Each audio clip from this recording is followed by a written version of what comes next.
बदले हुए राजनीतिक समीकरणों के बीच कांग्रेस और एनसीपी में भी बैठकों का दौर चल रहा है। कांग्रेस नेता कमलनाथ और शरद पवार की बैठक हुई।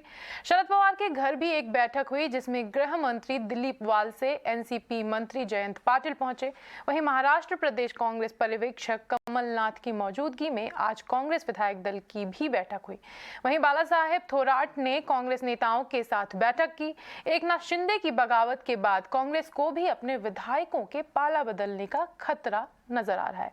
कांग्रेस ने बीजेपी पर हॉर्स ट्रेडिंग के जरिए सरकार गिराने का आरोप लगाया है।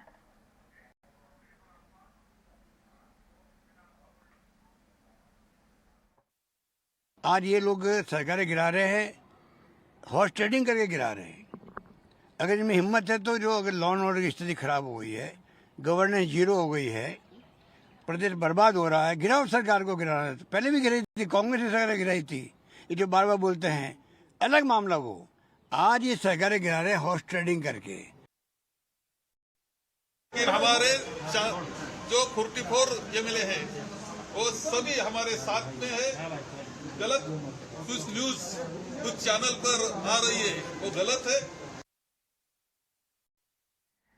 उधर महाराष्ट्र विकास अघाड़ी सरकार की अहम सहयोगी एनसीपी भी सरकार बचाने की कोशिशों में जुटी हुई है। एनसीपी अध्यक्ष शरद पवार का अपनी पार्टी के बड़े नेताओं के साथ लगातार बैठकों का दौर चल रहा है।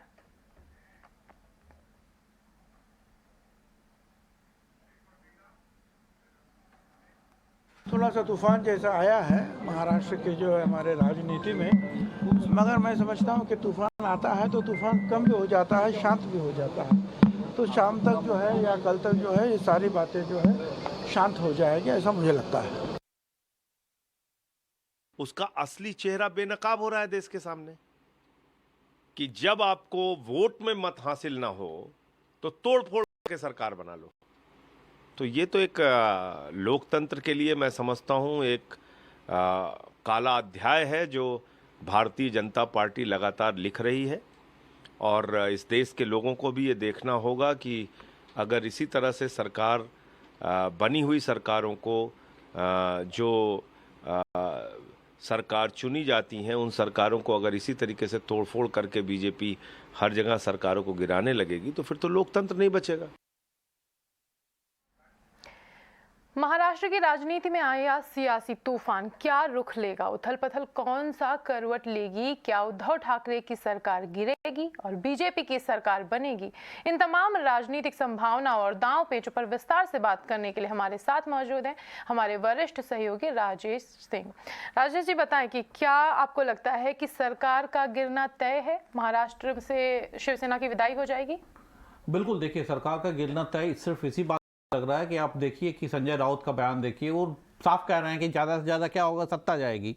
और जब 46 से ज़्यादा एमएलए बाहर हैं, कैबिनेट की मीटिंग में जो 1 बजे बुलाई गई थी उसमें उद्धव ठाकरे के 8 मंत्री जो शिवसेना के थे वो नहीं शामिल हुए, तो ये क्लियर इंडिकेशन दे रहा है कि सरकार माइनॉरिटी में आ गई है।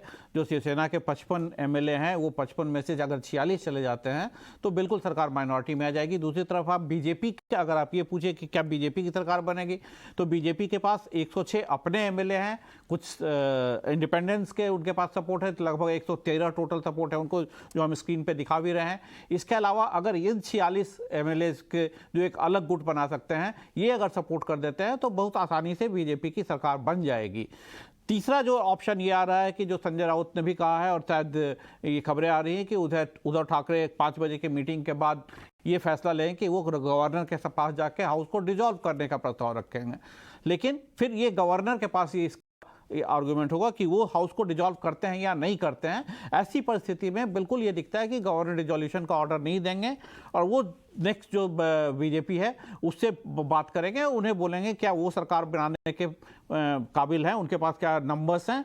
अगर वो सब बीजेपी तैयार हो जाती है तो फिर बीजेपी सरकार बनाएगी।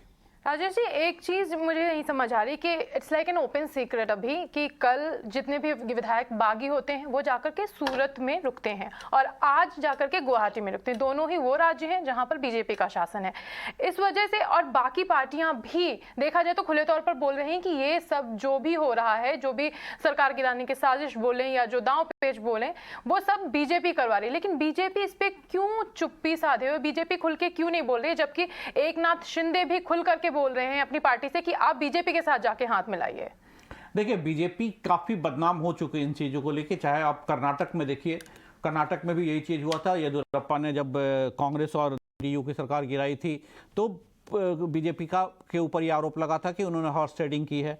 मध्य प्रदेश में जब ज्योतिरादित्य सिंधिया जो है वो अलग हो गए थे कमलनाथ सरकार से और बीजेपी में मिल गए थे, उस समय भी यही लगा था आरोप कि बीजेपी सरकार गिरा रही है। तो बीजेपी चूंकि अब 2024 का इलेक्शंस पास है तो इस तरह का मैसेज नहीं देना चाह रही है लोगों में। वो ये बोल रही है कि अगर कुछ शिवसेना में गड़बड़ हो रहा है, अगर एकनाथ शिंदे शिवसेना से नाराज हैं तो वो उनके इंटरनल मैटर की तरफ से नाराज हैं। हाँ, ऑब्वियसली बीजेपी ये जरूर कहेगी कि जब उन्हें ऑफर मिलेगा सरकार बनाने के लिए तो वो देखेंगे कि वो सरकार बना सकते हैं कि नहीं बना सकते हैं। अगर आप 2019 का जनादेश भी देखिए तो शिवसेना और बीजेपी साथ मिलकर चुनाव लड़े थे और साथ मिलकर चुनाव जीते थे, लेकिन बाद में चीफ मिनिस्टर कौन बनेगा इसको लेकर कंट्रोवर्सी हुई थी और शिवसेना बीजेपी से अलग होकर फिर जिनके साथ वो चुनाव लड़ी थी यानी कांग्रेस और एनसीपी, उनके साथ मिलकर सरकार बनाई।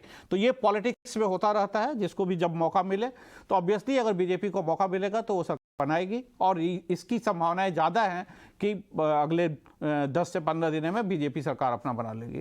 थैंक यू राजेश जी, ये सारी जानकारी हमारे साथ शेयर